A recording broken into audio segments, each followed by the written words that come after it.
నిజానికి వాస్తవంగా మరణాంతర జీవితం మనకి ఎలా ఉంటుందని ఈ మూవీలో చూపించిన విధంగా ఇంకా ఇన్డెప్త్ కాన్సెప్ట్లో నేను ఈ వీడియోలో మీకు డిస్కస్ చేస్తానన్నమాట. ఆఫ్టర్ దట్ మీకు తెలుస్తుంది నిజంగా మన యొక్క లైఫ్ అనేది ఎలా ఉంటుందా చనిపోయిన తర్వాత అనేది మీరు రియలైజ్ అవుతారు. మనిషి చనిపోయిన తర్వాత తన యొక్క జీవితం ఎలా ఉంటుంది అనే కాన్సెప్ట్ మీద మన యొక్క సినిమా ఇండస్ట్రీలో చాలా రకాల మూవీస్ అనేవి వచ్చాయన్నమాట. లైక్ ఒక యమధర్మరాజు, చిత్రగుప్తుడు అండ్ యమభటులు, నరకం, స్వర్గం ఇలాంటి ఒక కాన్సెప్ట్స్ మీద చాలా మూవీస్ అనేవి వచ్చాయి. ఫన్ జనరేటెడ్ మూవీస్ అనమాట. బట్ మనిషి చనిపోయిన తర్వాత నిజంగా ఎలా ఉంటుంది తన యొక్క జీవితం అనే ఒక రియాలిటీ ఎలా ఉంటుందో చూపించిన ఒక ఏకైక మూవీ కా మూవీ అనమాట. సో ఇలాంటి ఒక బెటర్ కాన్సెప్ట్తో మూవీ తీసిన కిరణ్ అబోవర్కి కానివ్వండి అండ్ ఈ కంటెంట్ని బిల్డ్ చేసిన డైరెక్టర్స్, స్క్రిప్ట్ రైటర్స్ ఎవరైతే ఉన్నారో వాళ్ళందరూ కూడా హ్యాట్స్ ఆఫ్ అనే చెప్పాలి. ఇలాంటి మూవీస్ అనేవి చాలా రేర్గా వస్తాయి. ఇది మన అందరి జీవితంలో కూడా చాలా ఇంపార్టెంట్ కీ రోల్ ప్లే చేస్తుంది అనమాట ఈ మూవీ అనేది. అంటే మన గురించి, మన మరణం గురించి, మనం చనిపోయిన తర్వాత ఎలా ఉంటాం, మన జీవితం ఎలా ఉంటుందని గురించి మనకెవరో చెప్పరు. మనం తెలుసుకోవాలనుకున్నా కూడా మనకి భయపెట్టే కాన్సెప్ట్సే ఉంటాయి తప్ప బట్ రియాలిటీ ఏంటి అనేది మాత్రం ఎవరు కూడా మనకి అంత కరెక్ట్గా నిజంగా ఎలా ఉంటుందని ఎవరు చెప్పరు. అంటే లాజికల్గా ఏవి కూడా కరెక్ట్గా సూట్ అయ్యే విధంగా మనమే విధంగా ఎవరో ఏమీ చెప్పరు అనమాట. బట్ నిజానికి వాస్తవంగా మరణాంతర జీవితం మనకి ఎలా ఉంటుందని ఈ మూవీలో చూపించిన విధంగా ఇంకా ఇన్డెప్త్ కాన్సెప్ట్లో నేను ఈ వీడియోలో మీకు డిస్కస్ చేస్తానన్నమాట. ఆఫ్టర్ దట్ మీకు తెలుస్తుంది నిజంగా మన యొక్క లైఫ్ అనేది ఎలా ఉంటుందా చనిపోయిన తర్వాత అనేది మీరు రియలైజ్ అవుతారు. యాక్చువల్గా ఈ మూవీలో ఇంకా కొంచెమే చెప్పారనమాట మనకి. అంటే ఇది మూవీ కాబట్టి మనకి కొంచెమే చెప్పగలిగారు. బట్ ఇంకా ఇన్డెప్త్ కాన్సెప్ట్ అనేది మనం చనిపోయిన తర్వాత చాలా ఉంటుందన్నమాట. అది తెలుసుకోగలిగినప్పుడు మనం బతుకున్నప్పుడు ఎలా బ్రతకాలి అనేది మనకు ఒక ఐడియా ఉంటుందన్నమాట. యాక్చువల్గా ఈ మూవీ కోసం నేను బయట టాక్ విన్నప్పుడు అయితే ఈ మూవీ అయితే చాలా బాగుంది, అందరూ చూడాల్సిన మూవీ అని చెప్పేసి టాక్ విన్నాను అనమాట. బట్ నేను మూవీకి వెళ్ళిన తర్వాత నేను చూస్తున్నప్పుడు బోరింగ్గా ఏదో జరుగుతుంది బట్ ఏంటో తెలియట్లేదు అనే ఒక కన్ఫ్యూజన్ స్టేట్లో ఉందన్నమాట. అంత సస్పెన్స్ లాగా అనిపించలేదు, అంత సబ్జెక్ట్ లాగా కూడా నాకేం అనిపించలేదు. బట్ ఎప్పుడైతే క్లైమాక్స్లో ఒక 10 to 15 minutesలో మనకి మూవీ సంబంధించిన ఒక కాన్సెప్ట్ని ఏదైతే రివీల్ చేస్తారో, వాట్ ఈజ్ కా అనేది కానీ, తర్వాత ఈ మూవీ యొక్క జర్నీ సంబంధించిన ఒక end of the story revealing ఏదైతే ఉంటుందో అది విన్న తర్వాత ఈ 15 to 20 minutesలో ఈ సినిమా మొత్తం బుర్రలో గిర్రమని తిరిగేసింది అనమాట. మన జీవితం కూడా ఇలానే ఉంటుంది. ఫస్ట్ ఆఫ్ ఆల్ మనకి మన లైఫ్లో ఏం జరుగుతుంది ఏంటి అనేది మనకి ఏం అర్థం కాదు. ఎండ్ ఆఫ్ ద టైం మనకి చనిపోయిన తర్వాత మనం పైకి వెళ్ళిన తర్వాత మన యొక్క సినిమా అనేది మనకి స్క్రీన్ ప్లే వేసి చూపిస్తారనమాట మన డైరెక్టర్. సో అప్పుడు మనకి అర్థమవుతుంది మనం ఎందుకు పుట్టాం, ఏం చేసాం, సో ఏంటి అవన్నీ కూడా మనకి అప్పుడు అర్థమవుతాయి అనమాట. సో దానికి సంబంధించిన కాన్సెప్ట్ని చెప్పడం కోసమని ఈ మూవీ అనేది తీశారనమాట. మూవీ చూసిన తర్వాత మనకు వచ్చే కొన్ని కామన్ డౌట్స్ ఏంటంటే ఈ interrogation cell, dark interrogation cell ఏంటి, అందులో ఒక అన్నోన్ పర్సన్ వచ్చి ఇంట్రోగేషన్ చేయడం ఏంటి, తర్వాత కొన్ని క్వశ్చన్స్ వేయడం ఏంటి, ఆ అడిగిన క్వశ్చన్స్కి హీరో ఆన్సర్ ఎందుకు చెప్పలేకపోతున్నాడు, అతనికి ఎందుకు అవన్నీ గుర్తు రావట్లేదు, అండ్ తన ఎదురుగా ఉన్న ఒక మిషన్ లాంటిది, టైం మిషన్ లాంటిది ఏదైతే ఉంటుందో ఆ మిషన్ ఆన్ అయిన వెంటనే తను ఎందుకు మొత్తం అంతా కూడా రీకాల్ చేయగలుగుతున్నాడు, మొత్తం అంతా గతం అంతా గుర్తొస్తుంది. స్టోరీ చెప్పిన తర్వాత వాల్ మీద కొన్ని నేమ్స్ రాసుకుంటూ ఉంటాడు అనమాట. ఆ నేమ్స్ ఎందుకు రాస్తున్నాడు, అసలు తను ఎప్పుడు ఇందులోంచి బయటకు వదులుతారు, అసలు బంధించిన వాళ్ళు ఎవరు, ఇతను బయటకు ఎప్పుడు వదులుతారు, క్లైమాక్స్ లో మళ్ళీ సేమ్ అదే ఫ్యామిలీలో ఎందుకు పుడతాడు, ఇలాంటి ఎన్నో రకాల క్వశ్చన్స్ అనేవి మన మైండ్లో అనేది రైజ్ అవుతూ ఉంటాయి అనమాట. But movie end of the టైంలో మొత్తం ఇవన్నీ అన్నిటికి సంబంధించి ఒక క్లారిటీ అనేది వస్తుంది అనమాట. బట్ చాలా మందికి ఈ మూవీ ఫస్ట్ టైం చూసినప్పుడు అంతగా అర్థం కాదు. అంటే వెంటనే ఇలాంటి ఒక స్పిరిచువల్ కంటెంట్కి కనెక్ట్ అవ్వాలని అంటే అంత ఈజీ కాదనమాట. సో ఎవరికైతే మూవీ ఇంకా ఇన్డెప్త్గా అర్థం కాలేదో వాళ్ళకి ఈ వీడియో చూసిన తర్వాత మంచి క్లారిటీ వస్తుంది. ఈ మూవీలో చూపించిన కాన్సెప్టే కాకుండా ఇంకా ఈ మూవీలో చూపించిన దానికి ఇంకా ఇన్డెప్త్ కంటెంట్ అనేది చాలా ఉందన్నమాట. దాని గురించి వీడియోలో మనం డిస్కస్ చేయబోతున్నాము. వీడియో చూసిన తర్వాత మీరు రియలైజ్ అవుతారు what is your life after death అని చెప్పి. Hello guys, my name is RD Prasad, I'm a life coach. First of all thanks for clicking on this video. ఇక మనం కంటెంట్లోకి వెళ్ళిపోతే ఈ కా మూవీకి సంబంధించిన కొన్ని పాయింట్ ఆఫ్ వ్యూస్లో మనకి ఇలా ఎందుకు జరిగింది, దీని యొక్క వెనకాతలో ఉన్న అర్థం ఏంటి అనే దాని గురించి మనం మాట్లాడుకుంటే, ఫస్ట్ వీళ్ళు ఒక ఇంట్రోగేషన్ సెల్లో పెడతారు కదండి. ఈ ఇంట్రోగేషన్ సెల్ అనే దాని గురించి వాళ్ళు చెప్తారు. ఏంటని, ఈ ఇంట్రోగేషన్ సెల్లో డార్క్గా ఉండడానికి కారణం ఏంటంటే తల్లి గర్భంలో ఉండేటప్పుడు డార్క్ రూమ్ ఏదైతే ఉంటుందో దాన్ని ఇంట్రోగేషన్ సెల్ అని చెప్పేసి సింబాలిక్గా మనకి చెప్తారనమాట. అండ్ ఇక్కడ మనం గమనించాల్సిన ఇంకొక విషయం ఏంటంటే, మనం చనిపోయిన తర్వాత మనకి స్వర్గం, నరకం అని ఏవైతే ఉంటాయో అందులో ఈ నరకం అనే పార్ట్ మనం తీసుకుంటే కనుక ఇక్కడ మనకు ఒక డార్క్ ప్లేస్ అనేది ఉంటుందన్నమాట. ఒక తప్పు చేసిన వాడిని పోలీసులు తీసుకెళ్ళి ఏం చేస్తారండి, ఒక డార్క్ సెల్లో పడేస్తారనమాట. అంటే తన తప్పు చేశారు కాబట్టి ఆ గిల్ట్ ఫీల్ అవ్వడం కోసమని ఒక డార్క్ సెల్లో వేసి తను ఎలా అయితే చిత్రవద చేస్తారో సేమ్ అలానే మనం కూడా బతుకున్నప్పుడు చేసిన తప్పులకి మనకి ప్రాయశ్చిత్తం చేసుకోవాలని చెప్పి మనం ఫీల్ అవ్వాలని చెప్పి డార్క్ రూమ్లో వేస్తారనమాట. ఇట్స్ లైక్ ఏ హెల్. మనం బతుకున్నప్పుడు చేసిన తప్పులు ఏవైతే ఉంటాయో వాటన్నింటికి సంబంధించి ఒక పర్ఫెక్ట్ ఎక్స్ప్లెనేషన్ మనం ఇచ్చే వరకు కూడా మనల్ని ఆ సెల్లోనే ఉంచుతారనమాట. అయితే ఇక్కడ చూసుకున్నట్టయితే ఇందులో ఒక అన్నోన్ పర్సన్ వచ్చి తనకి ఇంట్రోగేషన్ అనేది చేస్తూ ఉంటాడు అనమాట. ఆ అన్నోన్ పర్సన్ ఎవరు అని అంటే ఇతను అంతరాత్మ. అది మనకి ఇంటర్వ్యూలో అనేది మీరు రివీల్ చేస్తారు.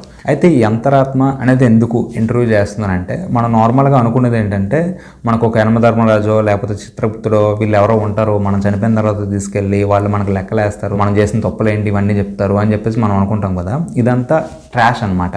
యాక్చువల్గా మన లోపల ఉండే ఇన్నర్ సోల్ ఏదైతే ఉంటుందో అది మనతో పాటు జర్నీ చేస్తుంది అనమాట. మనం చేసే ప్రతి ఒక్క కర్మను కూడా అది రికార్డ్ చేస్తుంది అనమాట.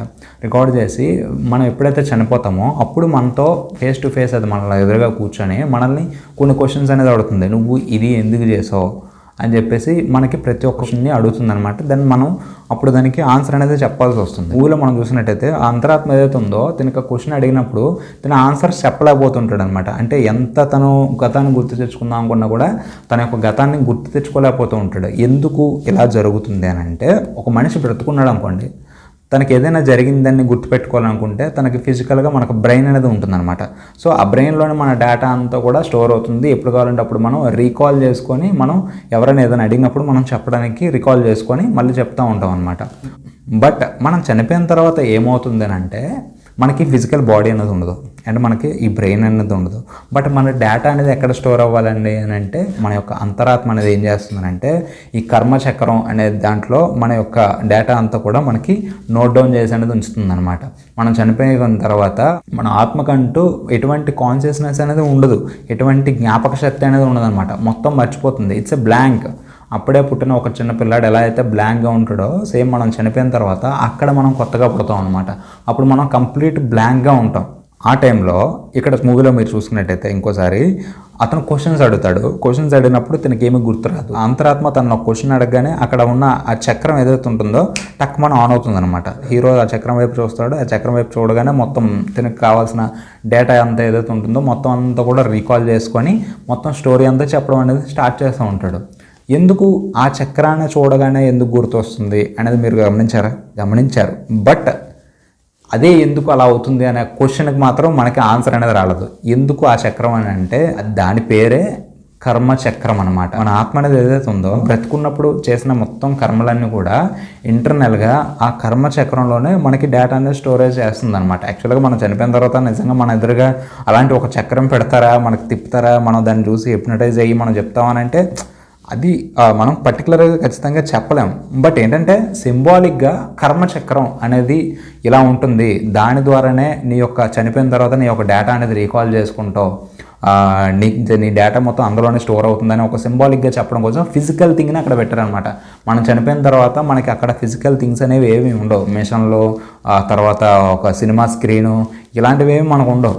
మనకంతా కూడా మనకు ఒక రికాలింగ్ సిస్టమ్ అనేది అక్కడ ఒకటి ఉంటుందన్నమాట. ఆ రికాలింగ్ సిస్టమ్ ద్వారా మనకి మన యొక్క ఇన్నర్ సోల్ ఎప్పుడైతే మనకు ఆపోజిట్లో అది మనకి యాక్సెస్ చేస్తుందో అప్పుడు మనకు ఆటోమేటిక్గా మన జన్మలో జరిగిన మొత్తం యొక్క కథ అంతా కూడా మనకు కనిపిస్తూ ఉంటుంది అనమాట.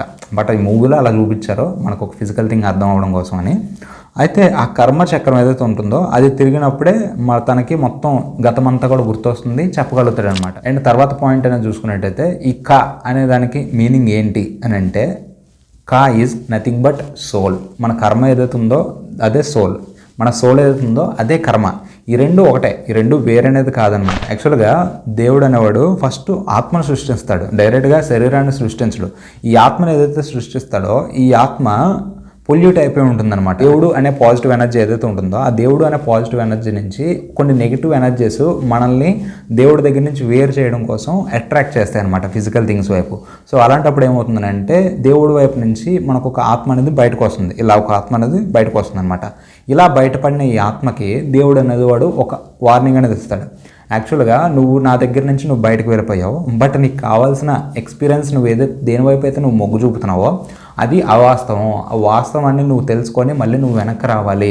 సో నువ్వు కాన్షియస్గా ఉండాలి, నువ్వు నేర్చుకొని రావాలి అని చెప్పినప్పుడు దేవుడి దగ్గర నుంచి బయటకు వచ్చినప్పుడు ఓకే అని చెప్పి ఇది ఒక కండిషన్లో ఉంటుంది. ఈ కండిషన్లో ఉన్నప్పుడు ఈ ఆత్మ ఏం చేస్తుందనంటే డైరెక్ట్గా ఇది కిందకు వెళ్లకుండా ఇది పైనుంచి సాక్షిగా చూస్తూ దీనిలోంచి ఒక స్పెక్ని రిలీజ్ చేస్తుంది అనమాట భూమి మీదకి. ఈ స్పెక్ ఏం చేస్తుందనంటే ఇక్కడ భూమి మీద జన్మ తీసుకుంటుంది, ఒక మనిషి శరీరంలో జన్మ తీసుకుంటుంది.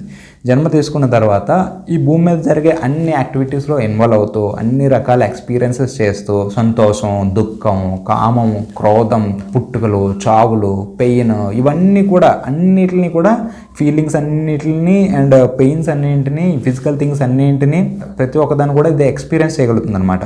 ఈ ఎక్స్పీరియన్స్ చేసే ప్రాసెస్లో ఏమవుతుందంటే ఇది చాలా రకాల కర్మల్లో ఇన్వాల్వ్ అవుతుంది. ఇది ఏదైతే కర్మలు చేస్తుందో ఈ కర్మలన్నీ కూడా పైనుంచి ఇది చూస్తూ ఉంటుంది అనమాట. ప్రతి ఒక్కటి కూడా రికార్డ్ చేస్తుంది. మంచి చేస్తే మంచి రికార్డ్ చేస్తుంది, చెడు చేస్తే చెడు రికార్డ్ చేస్తుంది. ఏది ఎందుకు చేస్తుందో ప్రతి ఒక్క యాక్టివిటీని ఎవ్రీ సెకండ్ ఇది రికార్డ్ చేస్తూనే ఉంటుంది. సో ఎప్పుడైతే ఇక్కడిది జన్మ కంప్లీట్ చేసుకొని ఇక్కడికి మళ్ళీ వెళ్ళి ఈ ఆత్మ దగ్గరికి చేరుతుందో అప్పుడు ఈ రెండింటికి మధ్యన ఒక కన్వర్సేషన్ స్టార్ట్ అవుతుందన్నమాట. దట్ కన్వర్సేషన్ ఈజ్ కా మూవీలో ఎదురెదురుగా జరిగిన కన్వర్సేషన్ వాళ్ళిద్దరికి జరిగింది ఏదైతే ఉందో అదనమాట.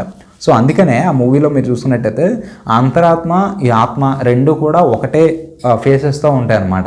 ఈ యొక్క ఆత్మలోనే మొత్తం డేటా అంతా కూడా స్టోర్ అయి ఉంటుంది. ఎందుకంటే ఈ ఆత్మే కర్మ, ఈ కర్మే ఆత్మ. సో మనం తెలుసుకోవాల్సింది అది. ఎవడో చిత్రగుప్తుడు ఉంటాడు, యముడు ఉంటాడు, వాళ్ళెవడో మనల్ని ఇంటర్రోగేట్ చేస్తారు, వాళ్ళకి అదే పని అని చెప్పేసి మనం అనుకోవడం అదంతా ఉత్త భ్రమ అనమాట. మనకు అర్థం అవడం కోసం అని చెప్పి మనల్ని భయపెట్టి మనల్ని జాగ్రత్త పరచడం కోసం మన పురాణ ఇతిహాసాల్లో అలాంటివి మనకు చెప్తారు. బట్ మనం తెలుసుకోవాల్సిన రియాలిటీ ఏంటంటే మన యొక్క ఇన్నర్ సోలే మన యొక్క డేటాని రికార్డ్ చేస్తుంది అనమాట. అండ్ దానికే మనం పైకి వెళ్ళిన తర్వాత సమాధానం చెప్పాలి ప్రతి ఒక్క క్వశ్చన్కి. ఇక్కడ నువ్వేదో చేసేసావు, తప్పులు చేసేసావు, అయిపోయింది ఇక్కడతో అని చెప్పేసి మనం భ్రమపడితే తప్పు.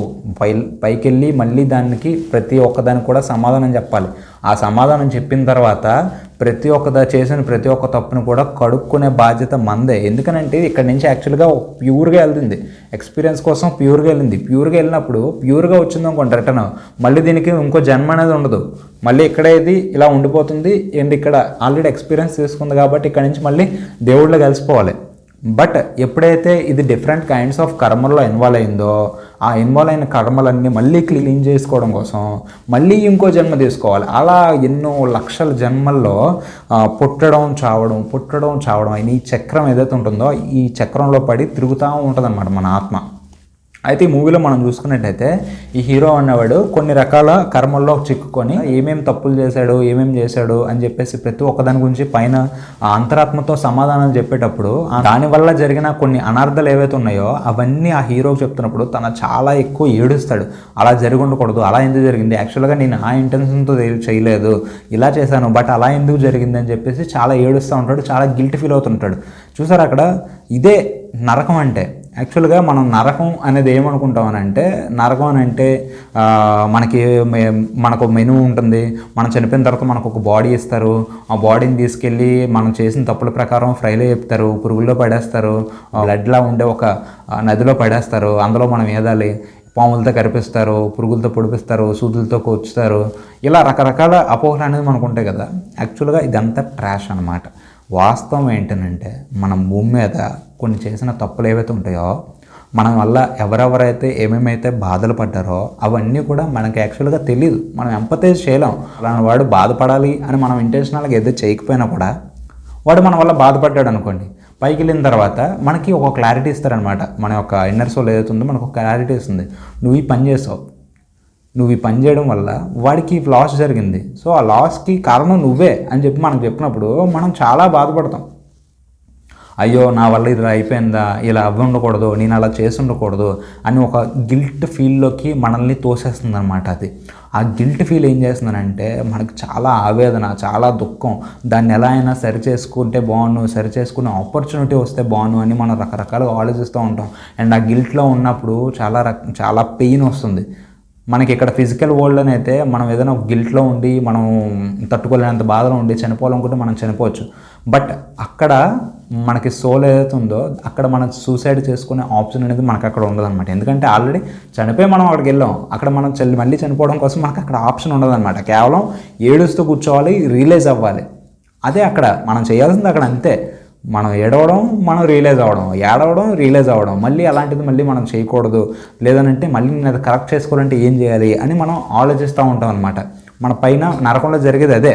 సో అలాంటి టైంలో మనం ఏం చేస్తామంటే నేను ఎలా అయినా సరే నేను ఈ తప్పును కరెక్ట్ చేసుకోవాలి అని చెప్పేసి ఆ తప్పుకు సంబంధించిన ఏదైతే ఇన్సిడెంట్స్ ఉన్నాయో, ఎవరెవరైతే పర్సన్స్ ఉన్నారో వాళ్ళ పేర్లు ఏంటో అవన్నీ కూడా మనం మళ్ళీ భూమి మీద పుట్టే ముందు మనకు ఒక చిట్టా అనేది అక్కడ రాసుకుంటాం అనమాట. ఎవరికి మనం హాని తలపెట్టాం, ఎవరికి మనం రుణపడి ఉన్నాం, ఇవన్నీ డేటా అంతా కూడా మనం అక్కడ రాసుకుంటాం అనమాట. ఈ కథలో కూడా మీరు చూసుకున్నట్టయితే హీరోకి అక్కడ ఆ ఇన్నర్ సోల్ వచ్చి నువ్వు ఇలా చేయడం వల్ల ఇలా జరిగింది పలానా పర్సన్కి అని చెప్పేసి చెప్పడం వల్ల ఆ పేర్లు ఆ ఇన్సిడెంట్తో సహా గుర్తుపెట్టుకొని ఏం చేస్తారంటే అక్కడ వాళ్ళ మీద ప్రతి ఒక్క డేటా అనేది రాసుకుంటాడు అనమాట హీరో. అప్పుడు ఏమవుతుంది, దానికి తగ్గట్టు ఆత్మ అనేది తన యొక్క పునర్జన్మకి అక్కడ ప్లాన్ చేసుకుంటుంది అనమాట. అందుకనే మనం అలా రాస్తున్నప్పుడు మన యొక్క తల్లి గర్భానికి కూడా అక్కడ పైన ఇచ్చింగ్ అనేది వస్తుంది అనమాట. కితకితలు పుట్టినట్టు ఒకసారి ఇచ్చింగ్ అనేది ఒకసారి ఉంటుంది అనమాట. సో ఈ సినిమాలో అదే చూపించాడు. అందుకోసమనే అలాంటి ఒక కర్మబంధం మనకు ఉంది కాబట్టే మనం మళ్ళీ తిరిగి ఎవరికైతే మనం రుణపడి ఉన్నామో, ఎవరైతే మన వల్ల ఎఫెక్ట్ అయి ఉన్నారో వాళ్ళకి మనం ఎలా అయినా సరే న్యాయం చేయాలి అనే ఉద్దేశంతోనే మనం రీబాత్ తీసుకోవడానికి మనం ఆల్రెడీ పైన ఒక స్క్రిప్ట్ రాసుకొని వస్తాం అనమాట. బట్ ఇక్కడికి వచ్చిన తర్వాత ఆటోమేటిక్గా ఆ స్క్రిప్ట్ అంతా మనం మర్చిపోతాంలేండి. అదంతా మాయకి సంబంధించిన ఒక కాన్సెప్ట్. ఇది ఒక మాయాజాలం ఈ భూమి అనేది. ఎప్పుడైతే మనం ఫస్ట్ బ్రీత్ మనం పుట్టినప్పుడు తీసుకుంటామో ఆ ఫస్ట్ బ్రీత్తోనే మన లోపలికి మాయ అనేది ఆవహించేస్తుంది అనమాట. ఆ మాయ నుంచి మనం బయటపడడం, ఆ మాయ నుంచి కోలుకొని మన యొక్క పునర్జన్మ, మన యొక్క ఆత్మస్థితులు ఇవన్నీ కూడా మనం గుర్తు చేసుకోవడం అనేది జరగని పని. ఇదే గేమ్, దేవుడు సృష్టించిన గేమ్ అదే. మనం ఆల్రెడీ అంతా అనుకునేదంతా ఇక్కడ చేసేయాలి, ఇంప్లిమెంట్ చేసేయాలి అని అంటే ఎవడైనా చేస్తాడు, ఓకే. బట్ అన్కాన్షియస్గా మన యొక్క ధర్మం ప్రకారం ఎవరో మన వల్ల బాధపడకుండా, మనం ఎవరిని బాధ పెట్టకుండా, ఎవరికి ఎటువంటి హాని చేయకుండా ఒక సిస్టమేటిక్ లైఫ్ స్టైల్ని ఎలా మనం లీడ్ చేయాలి అనే ఒక కాన్షియస్నెస్ ఏదైతే ఉంటుందో ఆ కాన్షియస్నెస్తో మనం బ్రతకాలనేదే మనం పుట్టిన తర్వాత మనకు ఆ దేవుడిచ్చే పెద్ద టాస్క్. ఆ టాస్క్ ఏంటనేది తెలియకే అందరూ కూడా ఒక కాలం యొక్క ఈ ప్రవాహంలో వాడికి నచ్చినట్టు వాడు బతుకుతూ, వాడి కోసం వాడి స్వార్థం కోసం బతుకుతూ ఎన్నో రకాల బ్యాడ్ కర్మలు గుడ్ కర్మలు చేసి వాటిలో ఇన్వాల్వ్ అయిపోతూ ఉంటాడు అనమాట. మన సంతోషం కోసం ఎన్నో రకాల కర్మలు చేసి అందులో ఇన్వాల్వ్ అయిపోతూ ఉంటాం, అందులో చిక్కుపడిపోతూ ఉంటాం. మళ్ళీ వాటి కోసం మళ్ళీ రీబాత్ అనేది మళ్ళీ తీసుకోవాల్సి ఉంటుంది. మళ్ళీ పుట్టడం, మళ్ళీ పెరగడం, ఈ రోగాలు అనుభవించడం, ముసలితనం, చావు ఇవన్నీ కూడా అనుభవించి, ఈ పెయిన్స్ అన్నీ కూడా అనుభవించి మన జీవితాలు అలాగ పుట్టుతూ చస్తూ పుడుతూ అలా పోతూనే ఉంటాయి అనమాట. భగవద్గీతలో కూడా శ్రీకృష్ణుడు చెప్పాడు ఇదే. పుట్టిన ప్రతి మనిషి కూడా చావడం తప్పదు, చచ్చిన ప్రతివాడు కూడా మళ్ళీ పుట్టక తప్పదు, కర్మచక్రం నుంచి తప్పించుకోవడం ఎవ్వరి తరం కాదు అని చెప్పి శ్రీకృష్ణ భగవానుడు ఎప్పుడో చెప్పాడు, ఓకే. ఇదే జరుగుతూ ఉంటుందన్నమాట. అయితే ఈ వీడియో ఇప్పటి వరకు ఎవరైతే చూసారో వాళ్ళందరికీ నేను ఇచ్చే అడ్వైజ్ ఏంటంటే, మనం అందరం ఇలా పుట్టడం, చావడం, మళ్ళీ పుట్టడం, ఈ కర్మబంధంలో ఇలా చిక్కుకుపోవడమేనా అని అంటే అవసరం లేదు. దానికి ఒక రెమెడీ ఉంటుంది. మనం చేసే ఏదైతే కర్మలు ఉంటాయో ఈ రోజు నుంచి ఈ వీడియో చూసిన తర్వాత మీకు ఈ కాన్సెప్ట్ అర్థమైంది కదండి, అవేర్నెస్ అనేది మీకు వచ్చింది కదండి. ఇప్పుడు మీకు నేను ఇచ్చే అడ్వైజ్ ఏంటి అని అంటే, మీరు చేయాల్సింది ఏంటంటే, మనం ఏదైనా ఒక కర్మ చేసినప్పుడు అంటే తెలుసో తెలియకో ఏదైనా ఒక తప్పు జరిగిందనుకో, దానికి సంబంధించిన గిల్ట్ ఏదైతే ఉందో నువ్వు పైకి వెళ్ళిన తర్వాత ఫీల్ అయ్యే గిల్ట్ కన్నా నువ్వు ఇక్కడే ఆ గిల్ట్ ఫీల్ అయ్యి మళ్ళీ అలాంటి ఒక తప్పు జరగకూడదు అని చెప్పేసి, తప్పు నేను చేసినందుకు నన్ను క్షమించు అని చెప్పేసి ఎప్పటికప్పుడు మనం ఆ దేవుడికి మనం లెక్కలు చెప్పుకుంటూ, మన వల్ల బాధపడిన వాళ్ళు ఎవరైతే ఉన్నారో వాళ్ళకి మనలో మనం సారీ చెప్పుకుంటూ, వీలైతే వాళ్ళకి డైరెక్ట్గా సారీ చెప్తామో అప్పుడు మనకేమవుతుందంటే మన కర్మ అనేది క్లెన్సింగ్ అవ్వడం అనేది స్టార్ట్ అవుతుందన్నమాట. మన భూమి మీద ఉన్నప్పుడే మన కర్మని క్లెన్సింగ్ చేసుకుంటాం. అది మనతో పాటు మళ్ళీ మనం పైకి పెట్టాల్సిన అవసరం ఉండదు, మళ్ళీ రీబర్త్ తీసుకోవాల్సిన అవసరం అనేది ఉంటుందన్నమాట. మ్యాక్సిమం 50% అయినా సరే మన కర్మని మనం క్లెన్సింగ్ చేసుకుంటాం. అండ్ మనం చేసే కొన్ని గుడ్ కర్మ ఏవైతే ఉంటాయో వీటి నుంచి కూడా మనం మళ్ళీ రీబర్త్ తీసుకోవాల్సి ఉంటుంది. అంటే మీరు చూసినట్టయితే బ్యాడ్ కర్మ వల్ల ఒక బ్యాడ్ బర్త్ అనేది వస్తుందన్నమాట. అంటే వాళ్ళు అతి పేదరికంలో పుట్టడమో, లేదంటే రోగంతో పుట్టడమో, లేదంటే ఏదైనా అంగవైకల్యంతో పుట్టడమో, వాళ్ళ జీవితాంతం ఏడుస్తూ బతికేలాంటి ఒక రీబర్త్ అనేది వాళ్ళకి వస్తుందన్నమాట. బట్ ఎవరైతే మంచి కర్మలు చేస్తారో వాళ్ళకి మంచి బర్త్ అనేది వస్తుందన్నమాట. అంటే ఒక మంచి అట్మాస్ఫియర్లో పుట్టడం కానివ్వండి, ఒక మంచి ధనం ఉన్న ఫ్యామిలీలో పుట్టడం కానివ్వండి, మంచి ఫిజికల్ అసెట్స్ అంటే ఎటువంటి అంగవైకల్యం లేకుండా పుట్టడం కానివ్వండి, తర్వాత ఇంకా చాలా రకాల మంచి మంచి అడ్వాంటేజెస్ అనేవి ఉంటాయన్నమాట. మంచి భోగాలు యోగాలు అనుభవించే ఒక అడ్వాంటేజ్ ఉన్నది ఉంటుందన్నమాట. అంటే స్వర్గం అంటే ఇంకేదో కాదు, ఇదే అనమాట. నరకం అన్నా ఇదే, స్వర్గం అన్నా ఇదే, మన భూలోకమే. ఎలా అయినా సరే పుడుతున్నాం కదా. యాక్చువల్గా మనం వెళ్ళాల్సింది ఎక్కడికి, ఇలా స్పెక్ రూపంలో మనం బయటకు వచ్చాము, మనం మళ్ళీ మన ఆత్మ దగ్గరికి వెళ్ళాలి. ఈ ఆత్మ అనేది ఎక్కడికి వెళ్ళాలి, మళ్ళీ మన దేవుడిలోకి కలిసిపోవాలన్నమాట. బట్ జరుగుతున్నది ఏంటంటే రీసైక్లింగ్ అవుతుంది.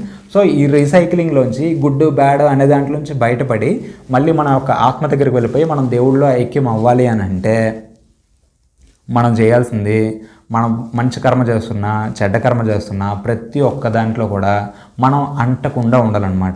మనకి భగవద్గీతలో కూడా ఇదే చెప్తారనమాట. నువ్వు ఏ కర్మ చేస్తున్నా సరే ఆ కర్మలన్నీ నాకే అప్పగించు. నాకు ఎప్పుడైతే అప్పగిస్తావో, ఒక తామర పువ్వు ఏదైతే బురదలోంచి వస్తుందో ఆ బురద అనేది ఆ తామర పువ్వుకి ఏ విధంగా అంటదో, పువ్వు పైన ఏదైనా ఒక వాటర్ డ్రాప్ ఏదైతే పడుతుందో ఆ వాటర్ డ్రాప్ ఏదైతే దానికి అంటకుండా మళ్ళీ కిందకి పడిపోతుందో, అదే విధంగా ఒక మంచి చెడు అనే కర్మలు ఏవైతే ఉంటాయో అవి రెండు నీకు అంటకుండా ఉండాలి అని అంటే నీ కర్మలన్నీ కూడా నాకు అప్పగించు, నేనే నీతో అవన్నీ చేపిస్తున్నానని చెప్పి నమ్ము అని చెప్పేసి శ్రీకృష్ణ భగవానుడు మనకి భగవద్గీతలో చెప్పాడనమాట. సో అదేవిధంగా మనం చేసే ప్రతి ఒక్క కర్మను కూడా మనం ఆ దేవుడికి అప్పగించేయాలి. అప్పుడు మనకి ఏ కర్మలు కూడా మనకు అంటకుండా ఉంటాయి అనమాట. అండ్ మనం ఎవ్రీడే కాన్షియస్గా ఉండాలి. అలా అని దేవుడికి అప్పచెప్పమన్నాను కదా అని చెప్పేసి ఆవాలనే చెడ్డ కర్మలు చేస్తూ ప్రతి ఒక్క కర్మను కూడా దేవుడికి అప్పగిచ్చేసాను అని చెప్పేసాను అంటే అదంతా అవ్వదనమాట. నువ్వే తెలివైనడు అనుకుంటే నీకన్నా తెలివైనడు దేవుడు. సో నీకు ఎలాగా పనిష్మెంట్ చేయాలనేది ఆటోమేటిక్గా పనిష్మెంట్ అక్కడ క్లియర్ అయిపోతూ ఉంటుంది అనమాట. సో మనం ఇంటెన్షనల్గా ఎటువంటి తప్పులు చేయకూడదు. బట్ ఏదైనా తప్పు జరిగితే ఆ తప్పుని దేవుడికి వదిలిపెట్టాలి. ఎప్పుడైనా సరే మంచి చేసామనంటే నేనే ఈ మంచిని చేశాను, నేను అనేవాడిని మంచి చేశాను అని నేను అనే భావంతో మనం చేయకూడదు. దేవుడు అనేవాడు నాతో చేపిస్తున్నాడు, సో దేవుడికే ఇది అంకితం అని చెప్పేసి ఆ దేవుడికి మనం అప్పచెప్పాలి. అప్పుడు చెడు అనేది ఏదైతే జరుగుతుందో చెడు అనేది దేవుడి లెక్కలు అయిపోతుంది, మంచి అనేది దేవుడి లెక్కలకు వెళ్ళిపోతుంది. సో ఒక సోల్ అనేది చాలా ప్యూర్గా ఉంటుంది అనమాట.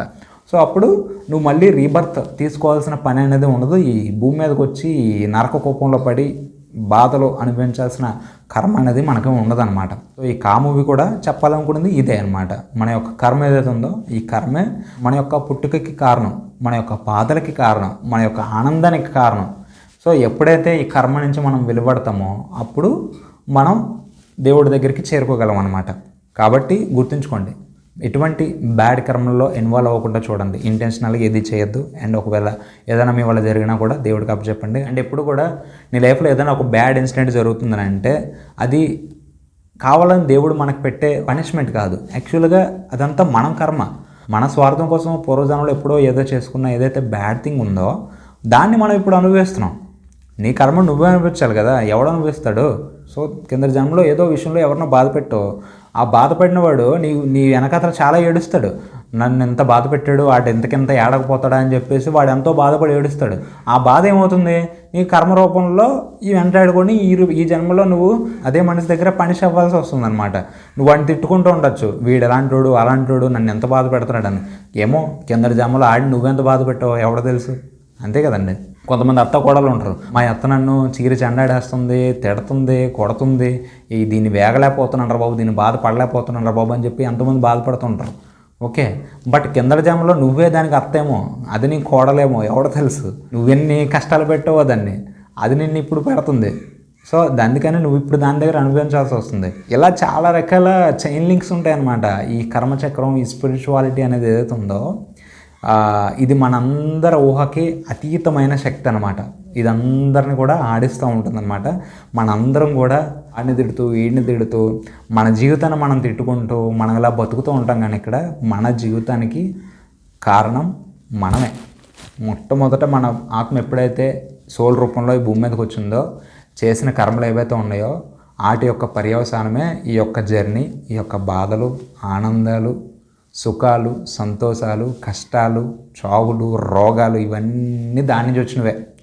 సో లైట్ తీసుకోండి, ఇప్పటికైనా మించిపోయింది ఏం లేదు.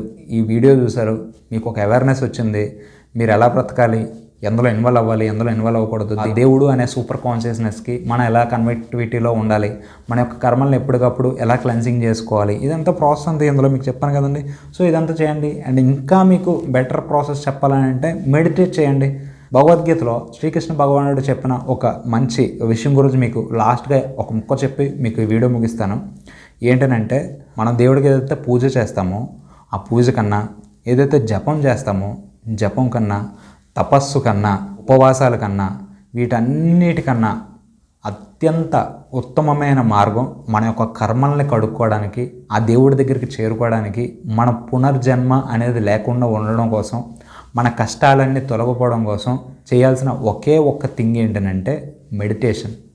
మనం ఎన్ని పూజలు చేసినా, ఎన్ని ఒక వ్రతాలు చేసినా, ఎన్ని ఉపవాసాలు చేసినా, ఎన్ని జపాలు చేసినా, ఎన్ని తపస్సులు చేసినా, ఏం చేసినా కూడా మనకి రాలేని ఒకే ఒక్క బిగ్ బెనిఫిట్ ఎందులో వస్తుందని అంటే మన యొక్క మెడిటేషన్ ద్వారా మనకు అన్నది వస్తుందన్నమాట. But daily 10 to 20 minutes to 30 minutes మనం మెడిటేషన్ చేయడం కనుక ప్రాక్టీస్ చేసుకున్నట్టయితే మన యొక్క కర్మలు అనేవి మన ధ్యానంలోనే దగ్నం అయిపోతాయి అన్నమాట. కాబట్టి దీని ద్వారా మీ యొక్క కర్మలు అనేది క్లెన్సింగ్ చేసుకోండి, మీ యొక్క జీవితాన్ని ఆనందంగా మార్చుకోండి. ఈ వీడియో కానీ మీకు నచ్చినట్టయితే ఒక లైక్ చేయండి. అండ్ ఇలాంటి ఎన్నో మంచి మంచి వీడియోస్ కోసం మన ఛానల్ సబ్స్క్రైబ్ చేసుకోండి. పక్కనే ఉన్న బెల్ ఐకాన్ని ట్యాప్ చేయండి. అండ్ మీకు నేను ఎప్పుడు వీడియోస్ పెట్టినా సరే వెంటనే నోటిఫికేషన్స్ వస్తాయి అనమాట, వెంటనే మీరు చూడొచ్చు. అండ్ మీకు అనిపించిన ఒపీనియన్ ఏదైతే ఉందో కిందన కామెంట్ సెక్షన్లో కామెంట్ చేయండి. ఈ వీడియోని మీ ఫ్రెండ్స్ అండ్ ఫ్యామిలీలో 10 మందికి షేర్ చేయండి. అండ్ మాకు కూడా హెల్ప్ అవుతుంది, అండ్ ఎంతోమందికి హెల్ప్ అవుతుంది అనమాట. అలాగే నేను మీ life coach R D Prasad, signing off. జై హింద్.